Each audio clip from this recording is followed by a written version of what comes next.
Blackbird singing in the dead of night. Take these broken wings and learn to fly all your life. You were only waiting for this moment to rise. One, action! Nakatik na ba ka na maklose ng tanan maabot sa point na mag-outing?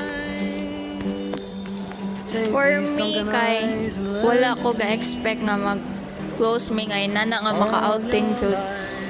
Kay pag first day of school, nakakuan jud ko nga, hala, naboringan naboringan ko, ako'y katabi, wala ko'y ka-close. Ganahan ako kaulion na jud ko. Pero I did not expect nga ma-close ming tanan as a classroom. Kay ga-expect ako nga si Kate ako kaila diri sa classroom. So sa outing kay I'm happy nga na kuan na close me niya naka outing me. Yeah, pag outing happy sad kay ko kay first time na ko nga naka-experience nga outing with classmates. Kay since high school and elementary di jud ko sugtan sa akong mama nga mulaag ug layo. It was a meaningful experience kay nasa ko'y na share nila ug nasa ko'y na experience nga bag-o sa life nako. So I really never expected this nga ma-close tagtaman jud nga ma-feel nako nga pamilya na nako ang St. Boniface. Kay grade 11 ko dili jud ko magstambayan sa classroom kay akong COF kay mostly grade 12, but mo na as time goes by kay ma-feel na ko ilang warmth, ilang love, ilang welcoming energy nga dili na ko makuan sa uban, dili na ko makita sa uban nga mga classmate bitaw, like for real grabe ang St. Boniface, pamilya jud siya nako. Dili ko ready mo graduate kay tungod ana nga attachment nako nila. Bye, I love you St. Boniface. Kanang wadi ko ga-expect nga masuod ta tanan as a section since I'm a transferee and aside sa na culture shock ko, but kanang happy sad ko nga so tani tanan nga wala ray conflicts throughout the 2 years nga classmate ta din yung pero di maiwasan ang mga okay joke ra bitaw love lots guys. Paso tatanan paso sige ba. So how does it feel na graduating na ka? Feels really nice na graduating na kay lagi nahuman na jud ang challenges o mga hardships in being a basic education student and a high school student in general. But at the same time I also feel scared because they say college is a really different environment na, and that they say that college is also where life really starts, and I don't know what they mean, like is it a good thing or a bad thing? Maybe it's both for a lot of people, but for me I'm really scared because I don't know what to expect, and I'm sure nga I'll be meeting new people and those people won't be the people that I met in St. Boniface and OLMC. I also feel a little sad, especially dili pa karon pero ug kana nang graduate na jud mismo on the day of graduation.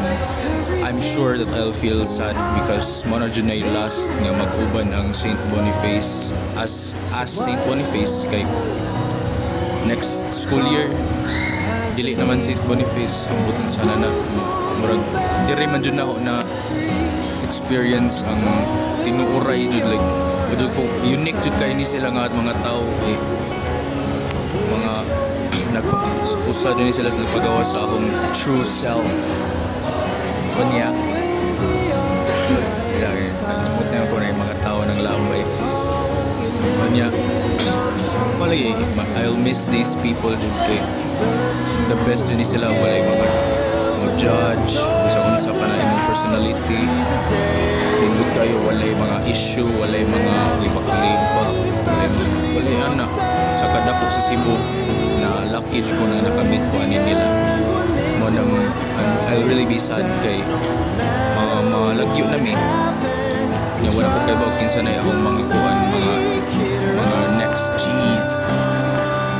Kanya moras ito, I feel sad, happy and scared. Ano ito? Love you.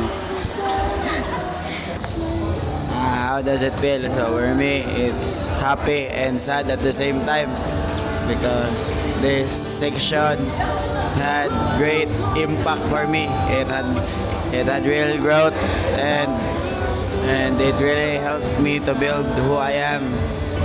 Yeah, daghan bugog nakatanan ani section. Very thankful. I think personally for me, there's a lot of things to go back and there's a lot of things that I recall, especially throughout my years. I think today, or especially graduating, brings back a lot of memories, not just for the future, but for now, and especially the past, the way I've had to get here, and the memories and the friends that I've made along the way. So how do I feel in general? I feel happy, I feel tired, and most importantly, I feel accomplished. That's all thanks to you guys. I feel happy knowing na makagraduate na for almost 3 years. Kapin ako balik grade 12 pero karon sure na gid ko na makagraduate na feel ako na nindot ang experience na other USJR sa from grade 11 to grade 12 and appreciative ra ko na nakamit ko mga classmate na ko niya happy ra. Happy ko but at the same time sad kay magbuwag nami sa akong mga classmates. What advice would you give to your fellow graduates? The advice I'd give to my fellow graduates is to never stop trusting yourself. Because all that you do, all that you are, will always begin and end with yourself. So, padayon lang.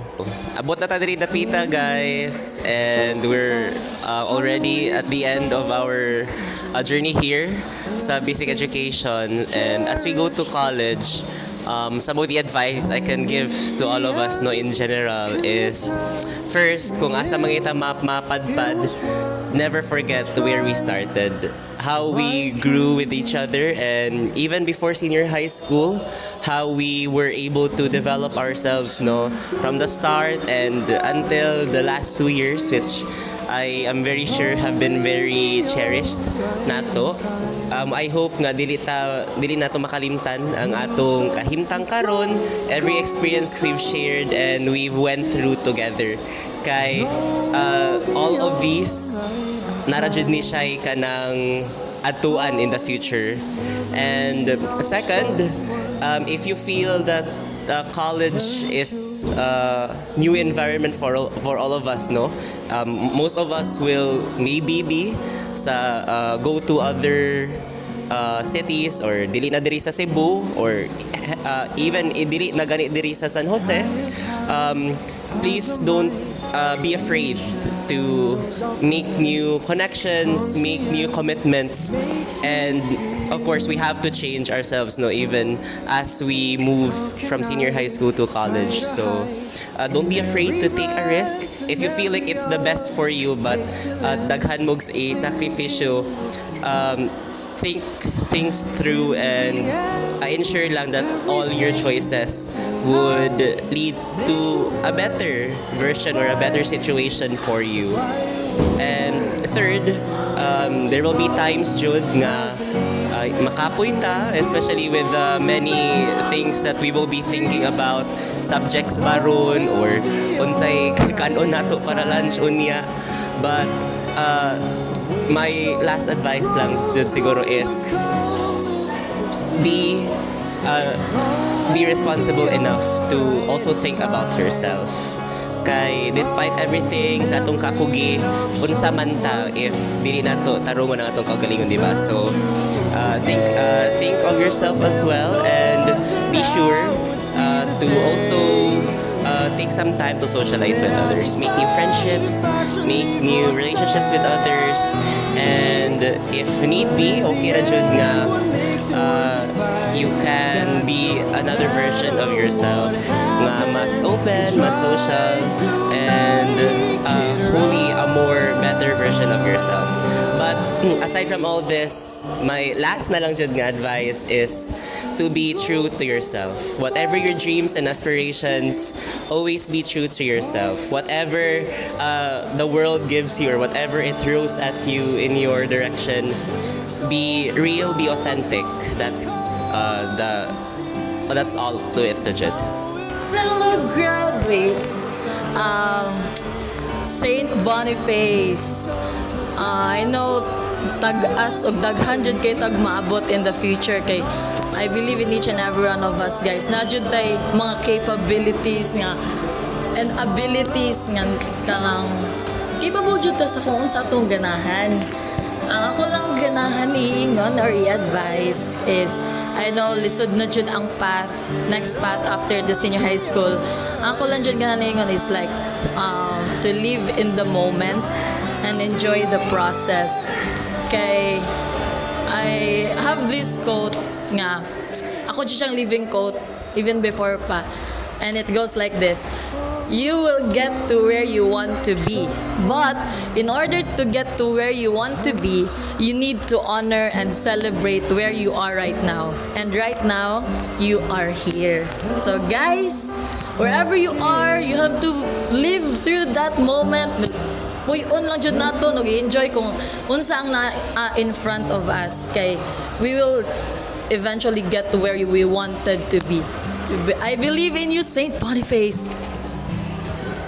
I would say na kanang no matter what path ato i-take in the future or what course in college, kay I can assure that it is never easy.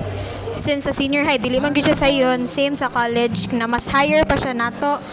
Pero I believe when you're with the right people, the right person, the right friend group, kay makaya gid siya. And I'm a true testament to that, cause thankful ko na I found my right circle. At kawaw naman mo na I found the right people that can go throughout with me sa senior high na na-survive gyud nako siya. And if you can find the same people in college, then ma-survive gyud na ninyo. Tara. Okay, the only thing that I can give is that always take the opportunity. Kay based on experience, I think I've missed a lot of open doors just because I let myself enclose myself inside this box. And if ako imagine if ako tarang balik, I think layo kay kog ma-reach if I just went through that kanang opening. So if there's one advice that I could give to the next batch is that if God gives you this path or this opportunity, this chance, always take it and just go through it. If you won't try, then how would you know? And don't regret anything. Yes, that's all. Good luck to the next batch. Please. Sige, and 3, 2, 1. Di ba di ko rin pangutanon? Sige, what memorable moment or experience you had with Saint Boniface? The most memorable or experience I've ever ako nakuan sa with Saint ang most memorable or experience nga with Saint Boniface kay katong pag-venture camp o katong lag kanang team building kunuhay because kanang naka-get to know pa ko nila and naka-experience ako deep talks with them. The most memorable experience I had with Saint Boniface is that katong nag-venture camp me o katong laag-laag as a friend ko, no? Or as a section rather. Ato na ko na-realize nga unsa ka importante ang pag-bonding ninyo rather than kanang lain-lain din nga kanang circle. Mas nindot jud if mausa gyud mo, like matawag jud mo nga real usa ka section tungod ana nga bonding. For me, every moment with Saint Boniface is memorable. But what struck me the most was that one night on our camp venture where we chose to live in the moment and enjoy the night. We got to talk about lots of things like our fears, our regrets in life, what makes us happy, and everything in the world. And that moment alone made me feel like I don't want to leave this section at all. Thank you. Go. If you could take someone inside the classroom, who would it be and why? Ako naunaan nga akong nating sa person kay especially akong makuyog pirmi kay si Carl. Kana siya kay Carl na siya. Pirmi na akong buddy since grade 11. Kuyog rami pirmi anak niya. Nya nami kanang usa ka kuan naman nga si Charles. Pwede na mo magi sir. Agi lang mo. Nang pwede ra kanang kuyog rami pirmi anak nila Charles. Kuan kami na tulo. Nya since nibalin man siya. Siya na lang akong kuyog pirmi. Nagtapad mi. Anong like na-bond mi like unexpectedly kay in like yung plano man unta kay muhilom siya. Nya akong gibuhat kay saba man jud ko, nagsaba-saba ko, nasabaan sa siya. So bali na-infected siya sa akong pagkasabaan. and not in the way nga nagkuan siya. Pwede rin mo cancer. Not in the way nga kanang nakuan siya like kanang in a bad intention nga nagkuan siya nako. But na grateful sad ko niya kay kanang nara jud siya sa akong side, same interest like kuan kay siya kanang hilig sad siya mag gym inana. Pero dili ko maginana tapulan man ko. So akong message niya Hoy dong. How are you? Ay kanang na since mo graduate naman ta grade 12 dili na mo accountancy ba ka or mag business ad di ko ba pero mag staker ko mag business ad ra ko pero mo graduate mo college naman ta college life yeah mo plano naman ka SGR same na Japan as me. So I would say nga magkita ta pohon gym ta duwa ta ML mag always communicate ta Japan and ayaw lang jud ka lost communicate sa mga kung magkita ta in public ayaw jud pag uwaw kay sus na mao ko si mong naong lagom biya kay ka Charis. So yeah thank you kayo niya especially also sa mga amigo and yeah marato ko mas.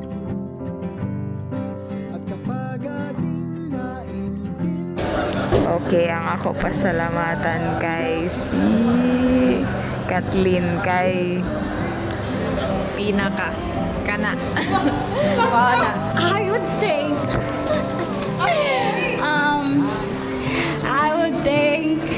the one who's holding the camera.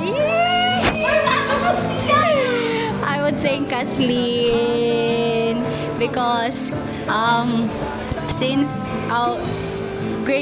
grade 11 siya jud ang ako first naka-close aside from Avon and siya ang first person na comfortable ako throughout the whole journey of my senior high school and mora to thank you Kath for being my friend.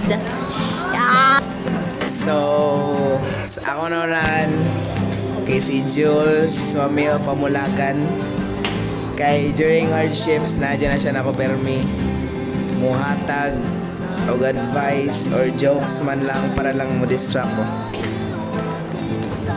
Mora. Message na ko niya.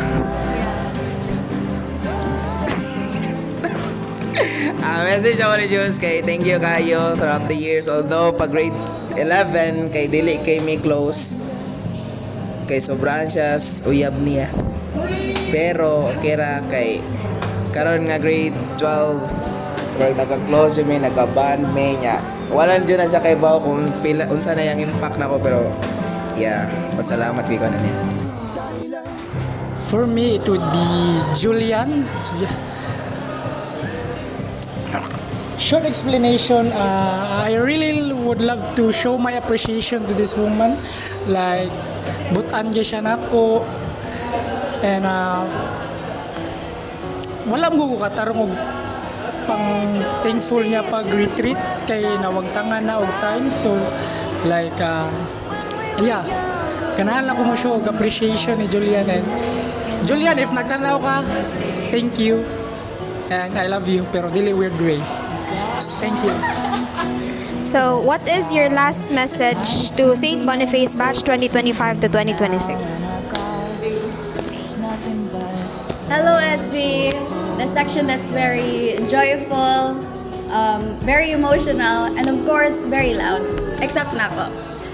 But surely, each one has so much abilities, talents, potential, joy, and love to offer, which makes our section a very special and very memorable one. And as someone who is very sentimental, but as you know, quiet and observant, I definitely have kept all of the memories and moments deep within me, and I will cherish them forever. Yeah. Hello, St. Boniface. First of all, I just want to say thank you guys for being a part of my life. And just know that each one of you holds a special place in my heart that no one else can replace. And lastly, as we step into college, please continue chasing your dreams and becoming the people that you are meant to be. For the last time, St. Boniface, I wish you all good luck and God's blessing. And may the odds be ever in your favor, my favorite people. Skipping the prom just to piss off your mom and her pageant schemes. And damn Dorothea, they all wanna be ya, but are you still the same soul mad under the bleachers? Well, ooh, I guess I'll never know.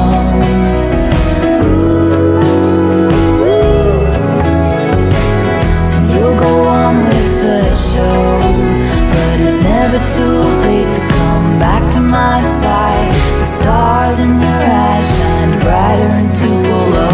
And if you're ever tired of being known